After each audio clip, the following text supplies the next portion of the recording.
He weathered high-altitude storms alone on K2, climbed Everest without oxygen and without Sherpas, having reached the mountain from Sweden by bicycle, 11,000 kilometers under his own power. The Himalayas let him go again and again, and he was killed by an ordinary cliff by a river in Washington state on the 30th of September 2002.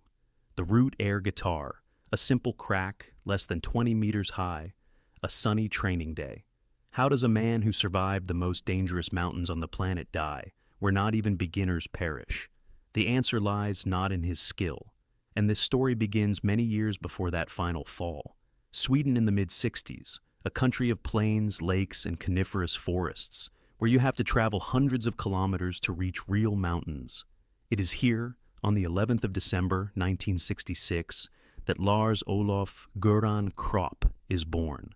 Different sources name his hometown as either Eskilstuna or Jönköping, and this is the first of many discrepancies that will accompany his story to the very end.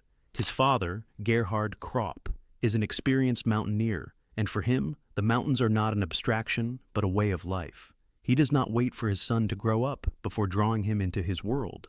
The boy finds himself on climbing routes at an age when other children are barely learning to manage the yard by their house.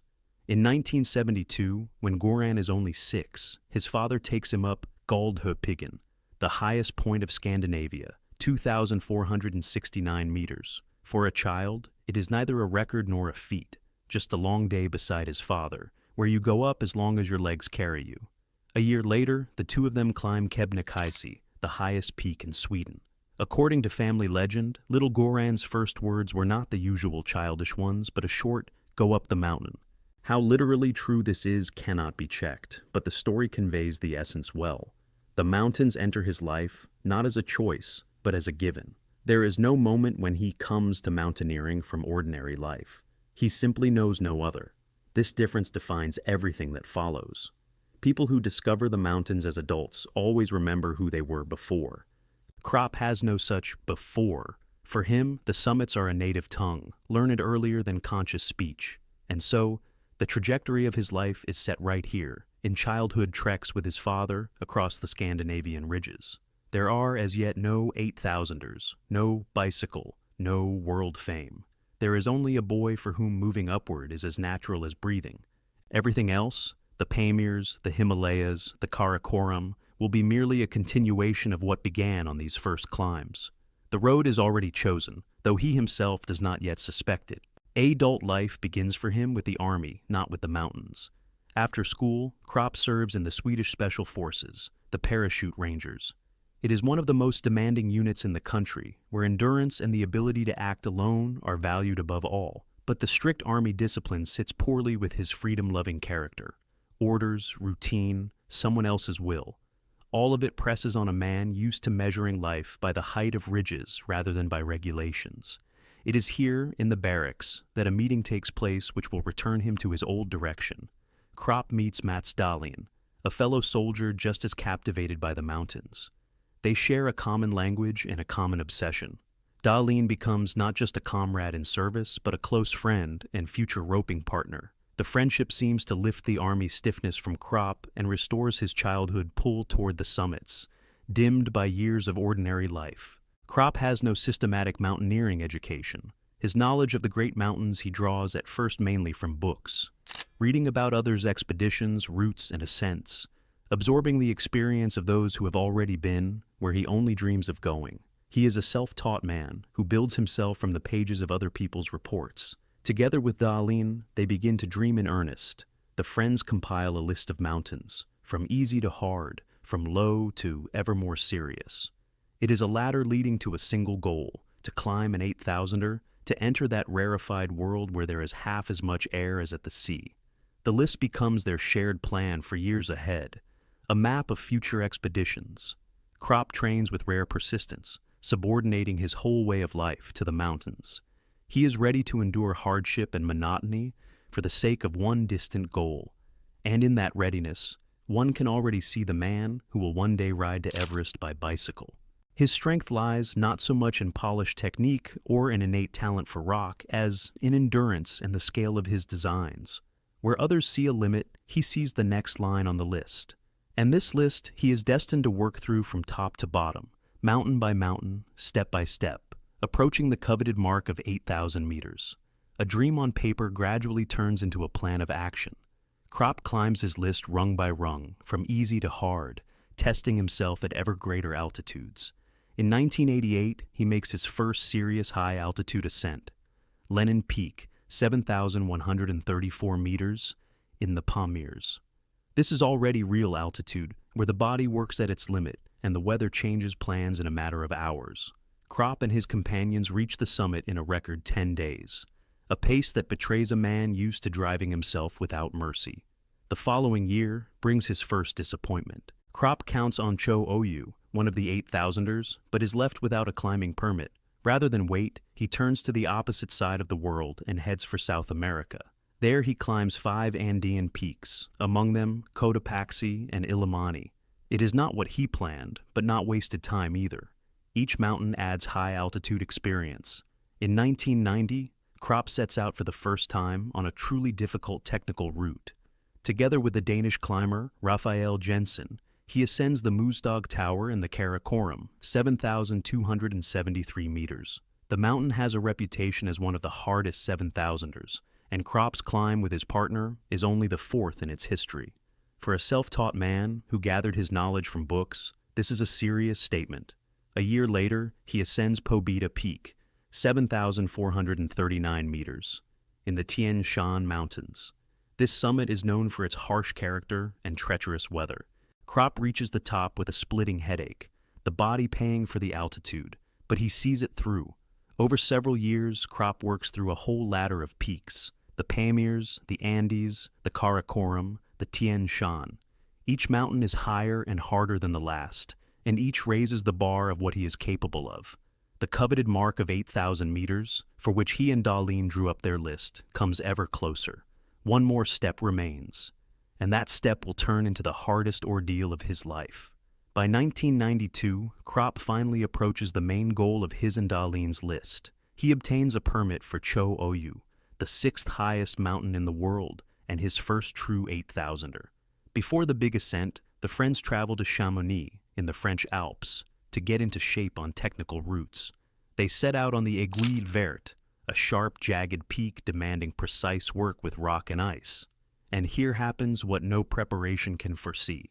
A stone breaks loose from the ridge. One instant, and the life of Mats Dahlin ends right beside his partner.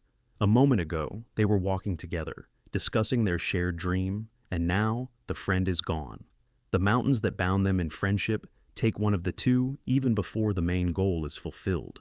Kropp faces a hard choice: to go to Cho Oyu without Dahlin, or to cancel everything. He decides to continue, and in that decision there is no flight from grief, but faithfulness to a shared design. Kropp is convinced Dahlin would have wanted him to reach the summit for them both. To refuse would mean betraying everything they had spent years planning. He reaches Nepal at the wheel of his Range Rover, having made the long overland journey across half the world. This is the first sign of that obsession with reaching the mountains under his own power, which a few years later will lead him to the bicycle and Everest. On Cho Oyu, 8,188 meters, Kropp climbs now without his friend. And on the summit, he does something that turns the ascent into more than a sporting achievement. He leaves there Dahlin's ice axe, pointing it toward Everest, the highest point on Earth, which they both dreamed of one day approaching. The friend's tool remains looking out at the mountain of their shared dream. From that day, the memory of Dahlin ceases to be simply the pain of loss. It becomes part of every subsequent climb of Kropp's, a silent companion on all his future routes. The first 8,000er is taken, but paid for at the highest price, and this loss forever changes how Kropp will relate to the mountains and to risk. The death of his friend does not turn Kropp away from the mountains. On the contrary, it drives him toward ever more serious peaks. In 1993, he returns to the Karakoram, now to K2, the 2nd highest mountain in the world. K2 stands apart even among the 8,000ers. It is steeper, colder, and more treacherous than Everest, and climbers have given it the nickname the Savage Mountain. Kropp goes at it without supplementary oxygen, setting himself the goal of becoming the first Swede to climb this peak. The The 1993 season on K2 turns out to be one of the hardest in its history. The weather on the mountain gives no respite. High-altitude storms fall upon the slopes, locking climbers in their tents and turning every push upward into a gamble with an unpredictable element. People wait weeks for short windows of calm, and not everyone gets enough of them. Kropp is caught in these storms, but withstands their onslaught and returns safely to base camp after the decisive push. He reaches the summit at 8,611 meters and becomes the first Swede and the first Scandinavian to conquer K2. For a mountain of this class, and without oxygen support, this is a result of the highest level, placing him among the strongest high-altitude climbers of his generation. The ascent of the Savage Mountain changes his life more sharply than any of his previous achievements. People begin to talk about him, at first in a narrow circle of climbers, then ever more widely.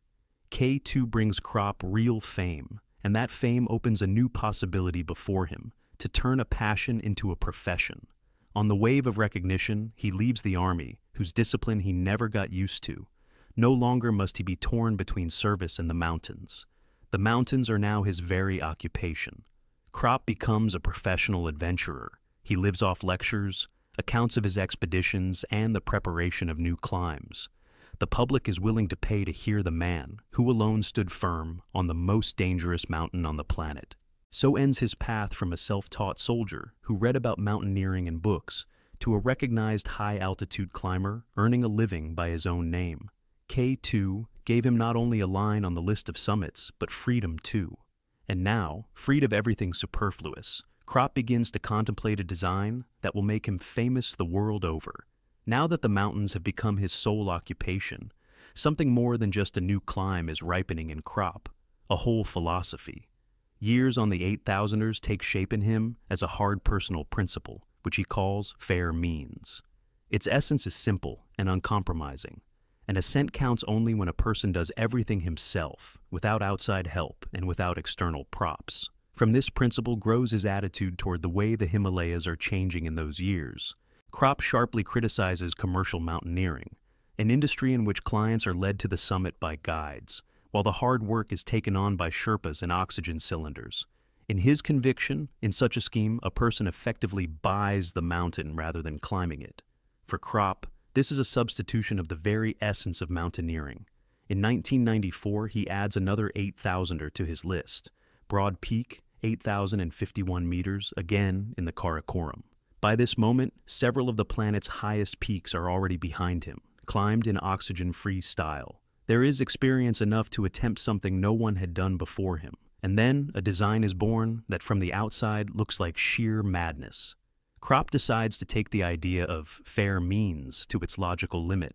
He will ride to Everest from Sweden by bicycle, under his own power, across the entire continent. He will climb the highest point on Earth without oxygen and without Sherpas, and then return home the same way, once again turning the pedals across half the world.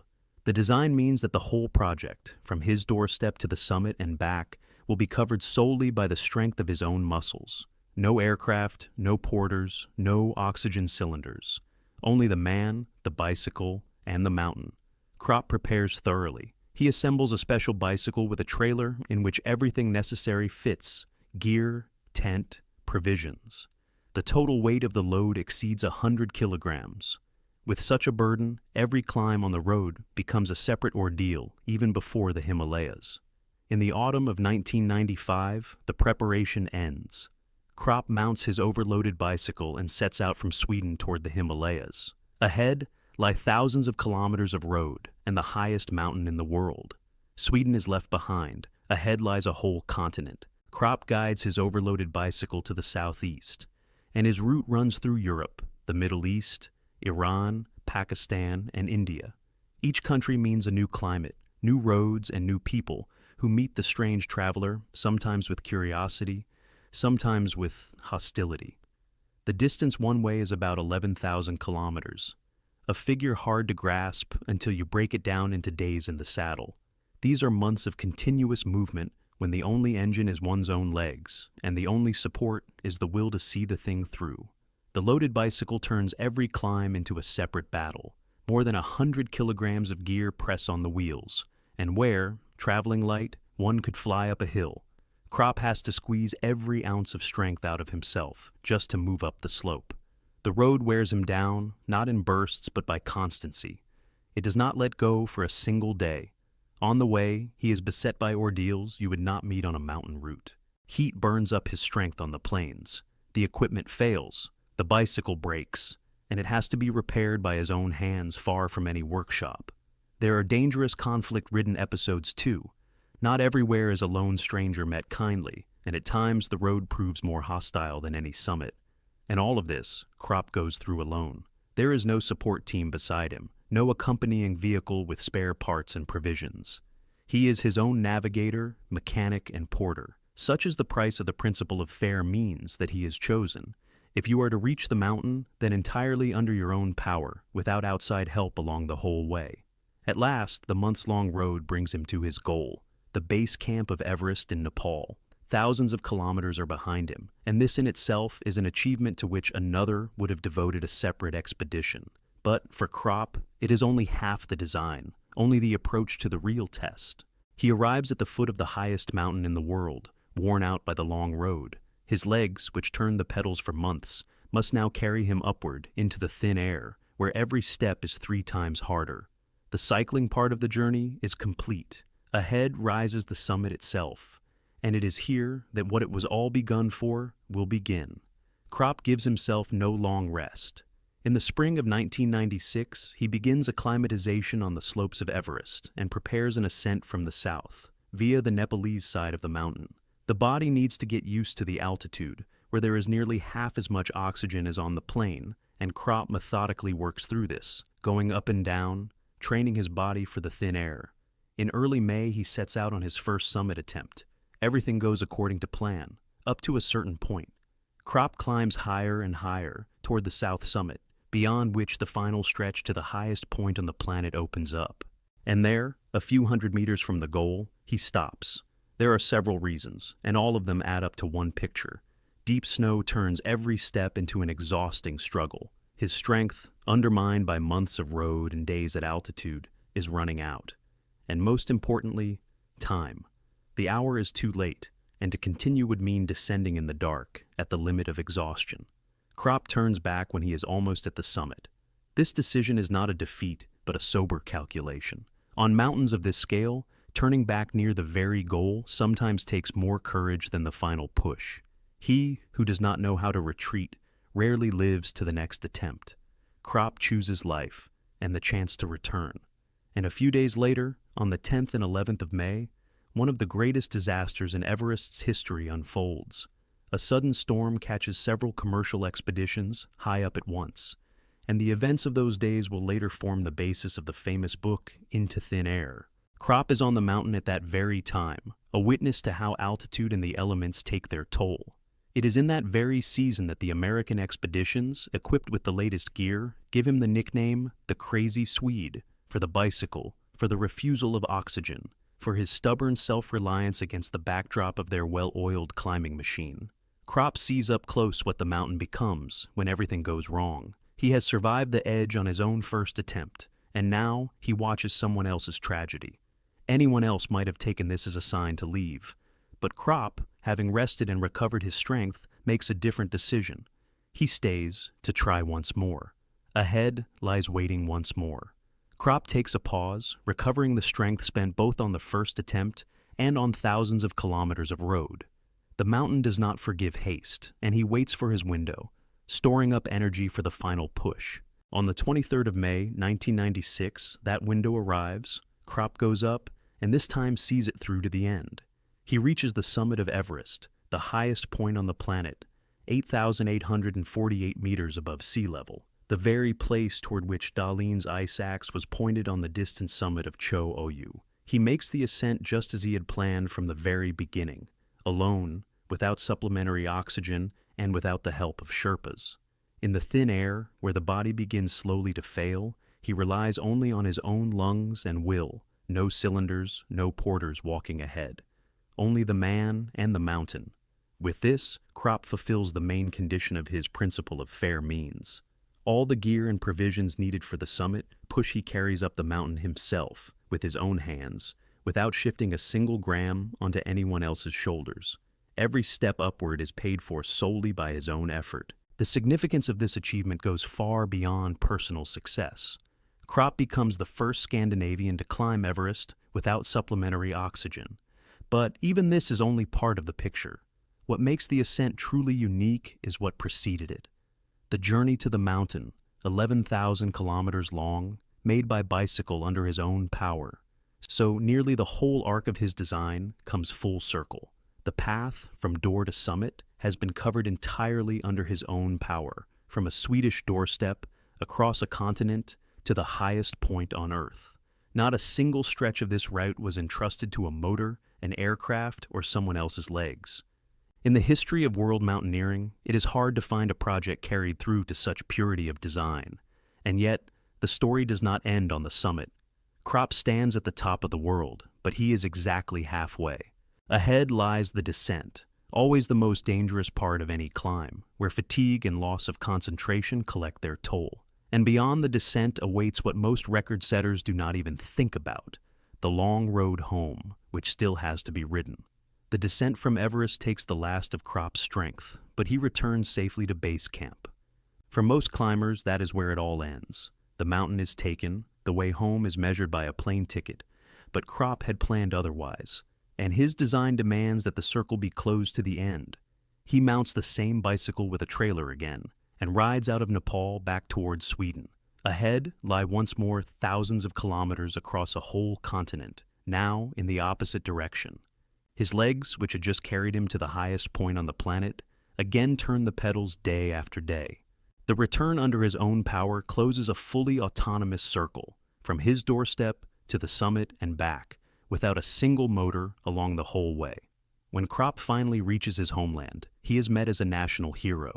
The story of a man who rode to Everest by bicycle, climbed it without oxygen, and returned the same way proves too vivid to remain within the circle of climbers. It goes far beyond the narrow community and captures the imagination of ordinary people far removed from the mountains. This success Kropp cements with a book. He tells his story on its pages, and the edition comes out under the title Alone to Everest, and in the English version, Ultimate High. The co-author is the journalist David Lagerkrantz, at the time not yet very well known. Years will pass, and Lagerkrantz will become famous as a major writer, the author of world bestsellers. But it is precisely the story of the Swede on the bicycle that becomes one of the first to pass through his pen. And a moving image follows too. A documentary film is made about the expedition, carrying the story of Kropp across the whole world, turning a personal achievement into a narrative watched on different continents. What began as one loner's stubborn private undertaking becomes common property. So, the Crazy Swede, as the American expeditions on Everest nicknamed him, turns into a figure of world stature. The nickname, which at first sounded with a touch of mockery, is now spoken with respect. Kropp is at the peak of fame, and it might seem he has nothing more to prove. But a man built this way does not know how to stop at what he has achieved, and is already looking for where to direct his energy next. After the cycling epic, Kropp does not slacken his pace. Fame does not turn him into a lecturer living off past merits. It only gives him the means and freedom for new ascents. He returns to what he does best, and once again takes on the planet's highest peaks. In 1997, Kropp organizes and leads a Swedish expedition to Shisha Pangma, one of the 8,000ers of Tibet. He climbs its central summit, about 8,008 meters, and does so in his customary style, without supplementary oxygen. His fidelity to the principle of fair means remains unchanged. What brought him world fame is for him still the only right way to go into the mountains. But this expedition is important not only for another conquered summit.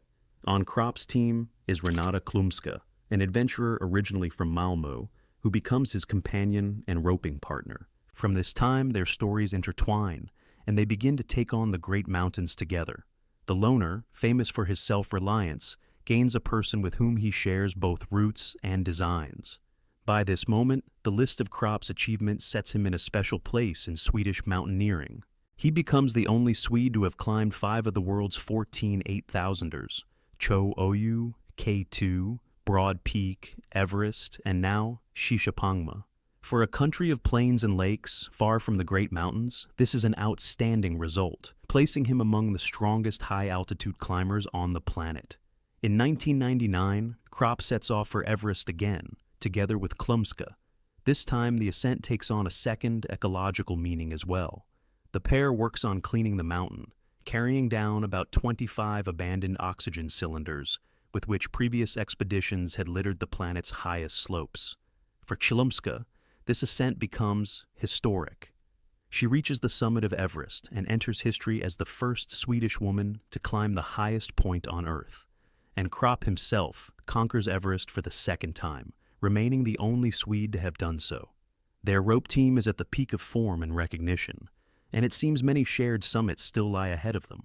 But Kropp is already preparing to turn toward an entirely different challenge, far from the Himalayas. The new challenge lies no longer in the vertical, but in the horizontal, not upward, but outward. At the peak of his mountaineering fame, Kropp takes on the North Pole.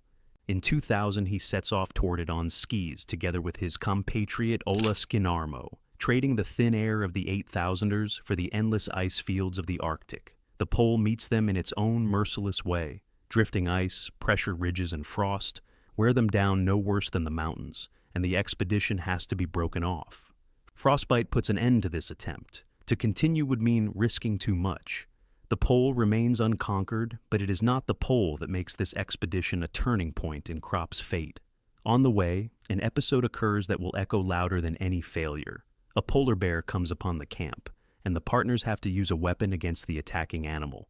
In Arctic conditions, this is a matter of survival. It is either the man or the predator, but thousands of kilometers from the ice, this story will be received quite differently.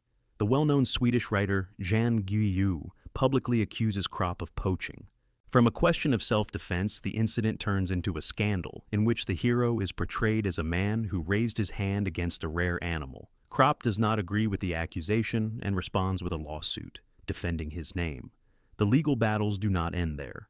Around the same years, he loses another case, a libel suit in London connected with an inaccuracy in his book, where he confused two British climbers.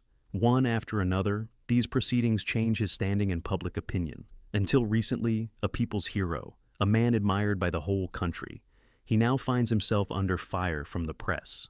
The tone of the publications shifts. Admiration gives way to nitpicking, delight to suspicion. The fame that lifted him now turns against him, and his every step is examined under a magnifying glass. The mounting pressure at home grows ever harder to bear. Sweden, which made him a hero, turns into a place where he feels more and more ill at ease. And Kropp makes a decision that will break this circle. He begins to look across the ocean, to where he is known first of all as an outstanding climber, not as a figure in newspaper disputes. A new country promises what he now so lacks at home: freedom and a clean slate. At the turn of the 2000s, Kropp, together with Klumska, moves to the Seattle area, in the northwest of the United States, and for the first time in a long while, breathes freely. The new place turns out to be convenient for training too. Nearby rise the Cascade Mountains with their rock roots, and Kropp climbs them actively, keeping in shape. For a man used to the 8,000ers, these rocks are not an end in themselves, but a way to stay in form between his great designs, the familiar work of the body, without which he cannot imagine his life. In the summer of 2001 comes an acquaintance that will prove important to the very end. Kropp meets Erden Eröz, a Turkish-American traveler captivated by the idea of movement under human power. Eröz shares with him a plan for a round-the-world journey he dreams of making without a single motor, relying only on his own muscles. Many meet such an idea with skepticism, but Kropp reacts differently. He warmly supports Eröz because this is a conversation in a shared language, a language he understands better than most. Kropp himself in these years is nurturing a design meant to eclipse even the bicycle ride to Everest. He dreams of sailing from Sweden to Antarctica, then reaching the South Pole on skis and coming back, once again setting out to sea under sail. This is his ultimate dream, yet another attempt to take the idea of full autonomy to its extreme limit, to close a whole hemisphere upon himself. He also has a joint plan with Klumska, a round-the-world journey around the United States, which they intend to make together, under their own power, along the perimeter of an entire country. Kropp's life in the new country is overflowing with designs and plans for years ahead. He has a partner in the rope and in life, He has new friends who share his philosophy. He has freedom and great goals. He is 35, in the prime of his strength and on the threshold of new accomplishments. And nothing in this measured full life foreshadows what will happen on the most ordinary training outing. This day begins as an ordinary one. On the 30th of September, 2002, Kropp, together with Eras, drives out to climb at Frenchman Coulee, a rock area in the central part of Washington state. For them, it is a familiar weekend outing, of the kind climbers have dozens of. The place consists of basalt walls by the Columbia River. Hardened lava forms here even vertical columns divided by cracks, and the main wall of the area bears the name Sunshine Wall. The wall turned toward the warmth. The rocks are low, especially against the backdrop of the peaks where Kropp spent his life. The morning goes calmly. Kropp and Eras take turns leading several easy routes, warming up and enjoying the climbing. For a man who stood on K2 and twice on Everest, these walls pose no serious challenge. It is rest, not a test, the pleasant work of the body in the sun. Then Kropp decides to lead a route called Air Guitar, graded 5.10A. It is a crack demanding precise technique and competent placement of protection. Its difficulty is moderate. The kind and experienced climber passes without much thought. Kropp goes first on the rope, and Eras belays him from below, ready to hold his partner in the event of a fall. The climb proceeds as usual until Kropp reaches the upper part of the route, and here happens what overturns the ordinary day. A cam placed in the crack, a device that is supposed to hold fast under a jolt, pulls out of the rock. The support Kropp was counting on suddenly disappears. A fall follows. Kropp flies downward, and the chain of protection does not stop him, as it should have. He falls about 18 meters and reaches a rock ledge. The distance is small by the standards of the mountains, where falls are measured differently, but on rock of this height, it is enough.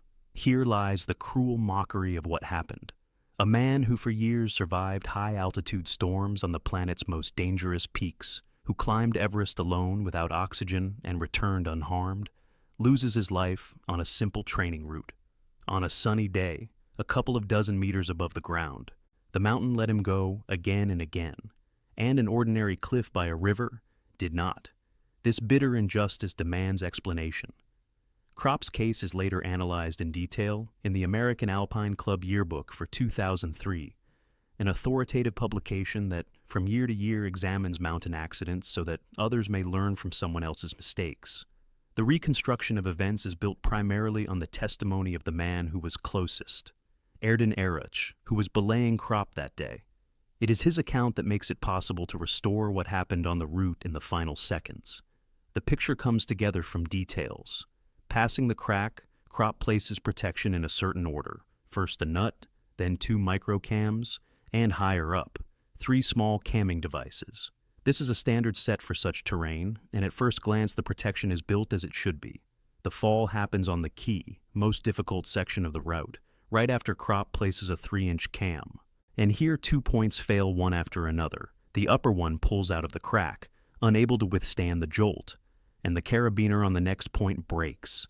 According to the findings of the analysis, because its gate happened to be open at the moment of loading. It is precisely this chain of failures that leads to the fall all the way to the ledge. Had even one of the points held, everything might have turned out differently, but the worst-case scenario played out, in which the protection crumbles link by link. The analysis makes a cautious but important conclusion. Kropp was an outstanding high-altitude climber, a man of phenomenal endurance and strength. But placing one's own protection on rock cracks is a special craft, requiring not power, but a fine skill and constant practice. And in this narrow art, he remained relatively inexperienced, despite all his Himalayan experience. Here, too, it is worth dispelling a myth that over time attached itself to this story. It is not uncommon to hear that Kropp was climbing free solo, without protection. The official report directly refutes this. He was leading on the rope, was tied in, and his partner was belaying him. The matter is not one of recklessness, and in this lies the main paradox of his fate. Kropp was let down not by the mountain and not by his own weakness. He was let down by the protection, the very equipment that was supposed to hold. His skill remained with him. The iron failed.